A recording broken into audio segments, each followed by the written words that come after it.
Good morning, my dear students. Om Sri Sairam. Um, Today we are going to see royalty accounts.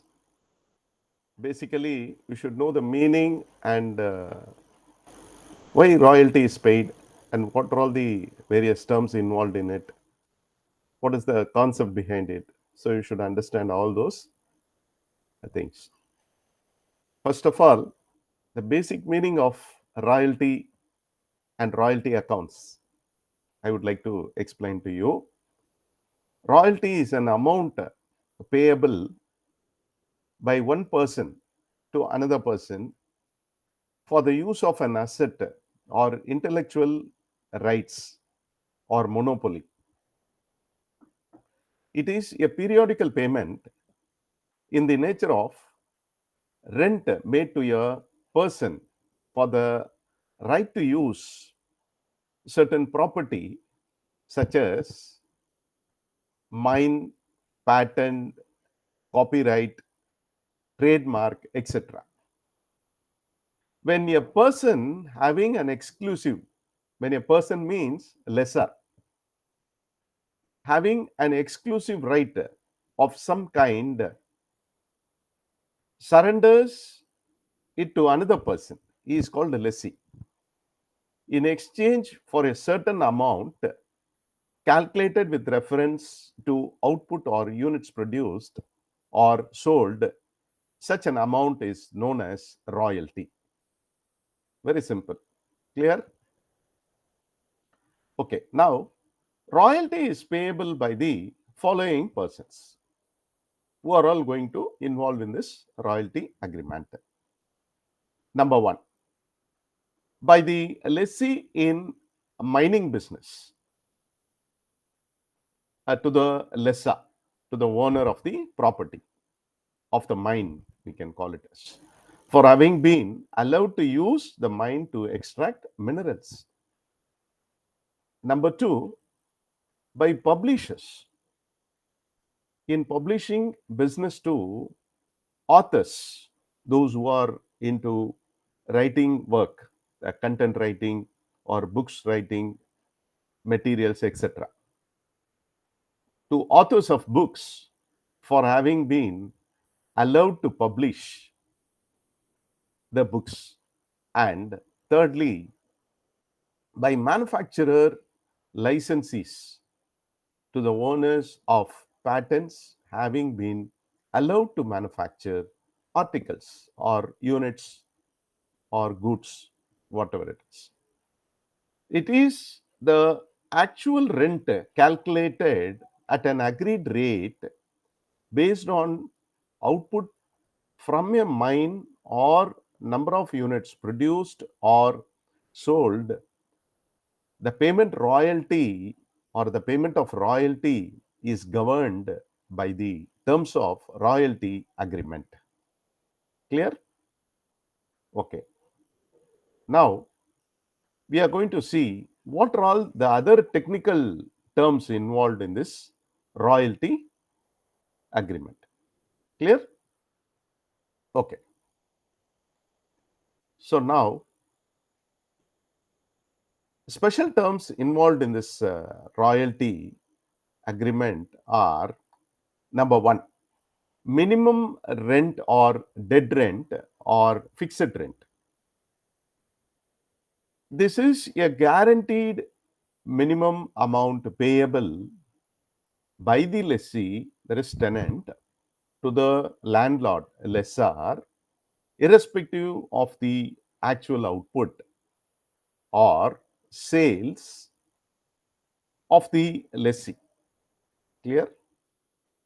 It is the minimum amount which the lessee has to pay each period, even when the mine is not worked at all, maybe due to strike or something like that, or when the output for the period is below a certain quantity produced or provided for in the agreement. However, if the actual royalty is more than the dead rent, landlord will claim the actual royalty. Thus, it is always provided that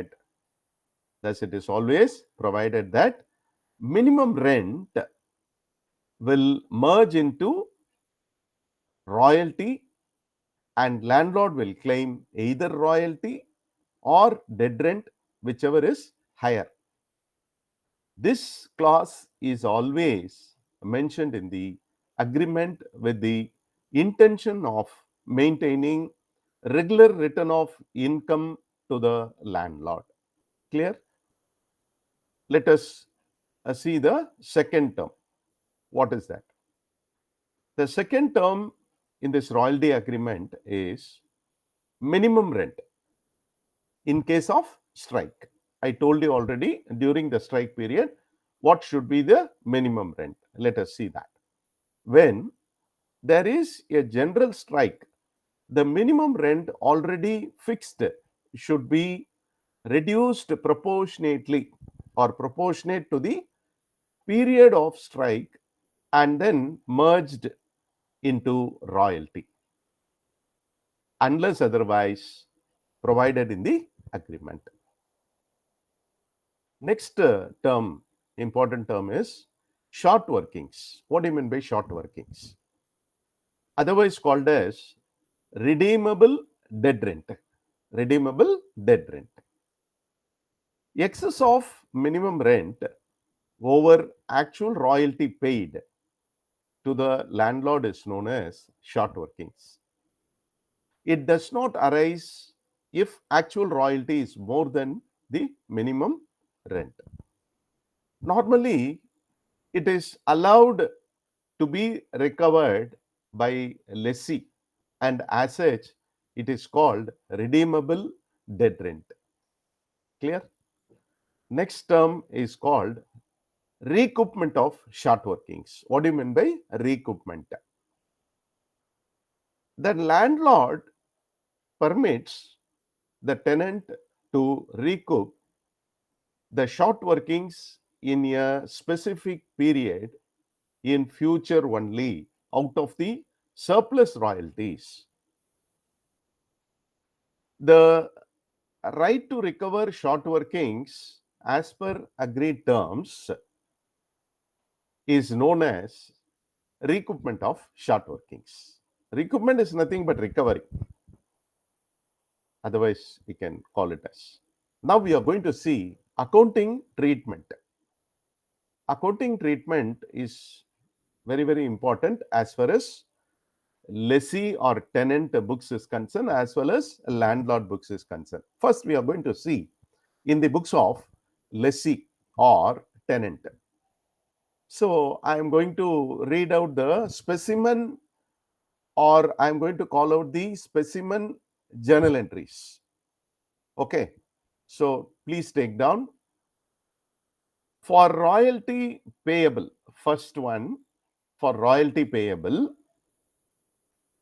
A, when there are no short workings, please note down, when there are no short workings, what is the journal entry is to be passed? Royalty account debtor to landlord account. Okay. So, this is first part. Second one, when there are no short workings, I said when there are no short workings, you have to pass this journal entry, that is royalty account debtor to landlord account. In the case of second journal entry, there are short workings. When there are short workings, if minimum rent account need not be shown,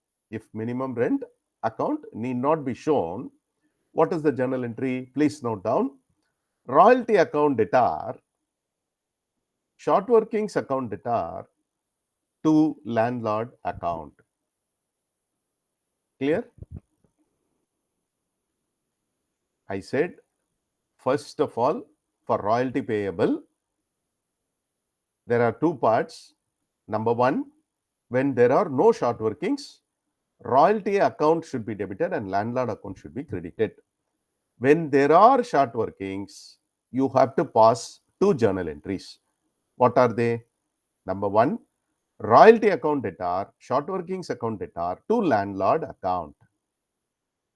If minimum rent account is required, in that case, you have to debit minimum rent account and to landlord. So, journal entry is minimum rent account debtor to landlord account. Second one, royalty account debtor, short workings account debtor to minimum rent account. You are clear? Okay. Now, these are all the entries we are passing on in the books of lessee. I told you initially, first we must open in the books of lessee or tenant. So, that is the regular procedure we follow. So, number two, the major category is for payment of cash. What is the journal entry for payment of cash? A. When there is no recoupment of short workings, landlord account should be debited. So, landlord account debtor to cash. B. When there is recoupment of short workings, landlord account should be debited. So, landlord account debtor to cash account, actual cash paid. Clear? And then the difference to short workings account, within bracket you can say recoupment made. So, one debit and two credit entries. Once again, I'll repeat the second entry, landlord account debtor to cash account to short workings account. Clear? Number three, for transferring royalty at the end of the year, third stage, for transferring royalty at the end of the year, production account debtor or profit and loss account debtor to royalty account. Please, I expect students to write the narration on your own. Understanding the concept, you must write for each and every journal entry, you must write narration. Because whatever I am teaching you is now only journal entries. Please have the practice of writing narration in each and every journal entry. Clear? Okay. Now, after transferring royalty at the end of the year, you know the entry, journal entry, whatever I told you already. Once again, I'll repeat, production account debtor or profit and loss account debtor to royalty account. That is the third entry. That is transferring royalty at the end of the year. Fourthly, if there are short workings written off, P&L account, that is profit and loss account debtor to short workings account. There ends the books of lessee. Now we are going to open in the books of landlord or lessor journal entries. Okay, so based on this, you can work out any sum. Now, what is the first one? For royalty receivable, because landlord is the one who receives the royalty. So, for royalty receivable, if there are no short workings, tenant account should be debited. Tenant account debtor to royalty receivable account. First journal entry. B. If there are short workings, tenant's account debtor to royalty receivable account to short workings account. One debit and two credits. Clear? For receiving cash, if there is no recoupment of short workings, cash account debtor to tenant account.